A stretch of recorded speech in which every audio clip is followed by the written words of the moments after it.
Hi, everyone. This here's a little bit of an unusual video for us, but this is kind of a behind the scenes when it comes to the movie and media entertainment business, basically. We are on currently the largest soundstage in Colorado, and I am here with Dan. And Dan, why don't you tell us a little bit about the history of this place? Well, we're here at 35 Left Studios. It's owned and operated by my friend and tenant, Carl Seabreck. This used to be historical Stapleton Air Port. This building here, if you look around, and as you did, we're a building within a building. So at the outside of the walls is an airplane hangar. And this used to house the private jets. And the north building on this property was passenger pickup. So, back in like the 80s, owners of the jets, they'd bring out their jets and they would walk out on the tarmac from the north building and fly off. The concrete out back is part of the original tarmac. That's the Stapleton Airport days. And then back in the 90s, after Stapleton got decommissioned and DIA opened up, the city gave this property, they leased it over to, Colorado Studios. And that was owned and operated by Mark Cuban and Phil Garvin. Specifically, Colorado Studios was owned by Phil Garvin, and then Mark Cuban brought in HDNet and Access TV and stuff, and they were all partners managing those entities, and they incorporated both buildings. This building, Channel 8 was in. A number of other production companies. Barbizon Lighting used to be here. We used to have a camera rental company. The MPS was here. They had a lot of grip equipment and stuff. Right now, it's still operated as such.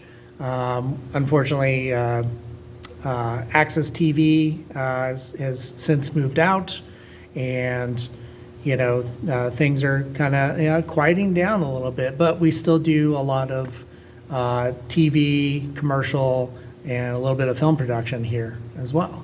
Yeah, because Colorado nowadays is mostly, like you were talking about earlier, commercials versus major movies, which I'm personally hoping with Sundance coming to town, it might start transitioning to more movies, but for right now. But this place is just amazing. Like personally, and like the historian in me is just like loving being able to film in here. Because, like I grew up as a kid where if you were living in Denver years ago, with Stapleton, you could actually drive on I-70 and have the airplane go right over you. Yep. And that was one of my favorite things. So I used to love driving down I-70 with my family and being able to do that. So this building here is just utterly amazing, at least to me, because it has that history. But I want to go over to one of these set pieces over here, which if you look at our video where I actually was interviewing Dan earlier about his movie Isolation Man, we were actually sitting in front of this. But this set piece has a history of its own. And Dan, tell us about this set piece that we were in front of. So this set piece was initially designed and built for the Shining miniseries back in the 90s, starring Peter Weber. It was one that I think it was produced through ABC. And,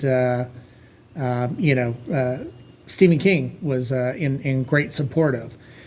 The rest of the building was actually used as the interiors, shot for the interiors on that project. So this is like one of the last remaining set pieces. And HDNet and Access TV used to use it as backdrops for all kinds of, talking head stuff. And when I say talking heads, not the band, interviews, that sort of thing. Like you're talking to me about some interesting people that you knew have been interviewed in front of here. Yeah. So a lot of political figures, a lot of, product, stuff, a lot of quick setups for like quick scenes in films and TVs and shorts and commercials, MMA stuff. You'd have the occasional talking head in front of that too. Yeah. So yeah. So this here is just one of the many things kind of showing you behind the scenes of the entertainment business here in Colorado. It is still alive and well, but always looking to expand. So, who knows maybe where it may go in the future. And, we have places like this right now to be able to possibly make productions. Mm-hmm. So thank you, as always, for tuning in to Geeks Colorado as we kind of show you some behind the scenes stuff today. Bye.